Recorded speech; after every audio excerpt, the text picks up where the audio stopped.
વાવ-થરાદ જિલ્લાના લાખણી તાલુકા મથકે આજે ભયાનક આગની ઘટના સામે આવી છે।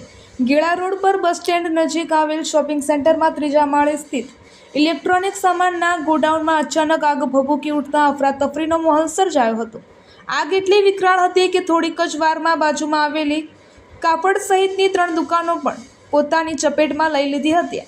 આ ઘટનાની જાણ થતાં વેપારીઓ અને સ્થાનિક લોકો ઘટના સ્થળે દોડી આવ્યા હતા, જ્યારે આગને કાબૂમાં લેવા માટે તાત્કાલિક ફાયર વિભાગને જાણ કરવામાં આવી હતી, પરંતુ લાખણી તાલુકા બન્યાને 13 વર્ષ વીતી ગયા હોવા છતાં અહીં ફાયર ફાઇટર સુવિધાઓ ન હોવાને કારણે 2 થરાદથી, 1 ધાનેરાથી અને 1 ડીસાથી ફાયર બ્રિગેડ પહોંચ્યા હતા તથા 108 પણ તાત્કાલિક ઘટના સ્થળે પહોંચી હતી। ત્યાં સુધીમાં આગે વિકરાળ સ્વરૂપ ધારણ કરી લીધું હતું અને લાખો રૂપિયાનો માલ સામાન બળીને ખાખ થઈ ગયો હતો।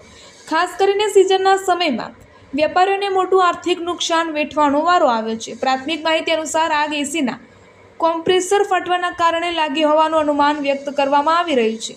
ઘટનાની જાણ થતાં પોલીસ પણ સ્થળ પર પહોંચી તપાસ હાથ ધરી હતી। આગ કાંડ બાદ સ્થાનિકોમાં રોષનો માહોલ જોવા મળી રહ્યો છે અને લાખણીમાં તાત્કાલિક ફાયર ફાઇટર સુવિધા ઉપલબ્ધ કરાવવા માટે જોરદાર માંગ ઉઠી રહી છે। મોટી સંખ્યામાં લોકો ઘટના સ્થળે ઉમટી પડતા વિસ્તારમાં ભારે ભીડ જોવા મળી હતી।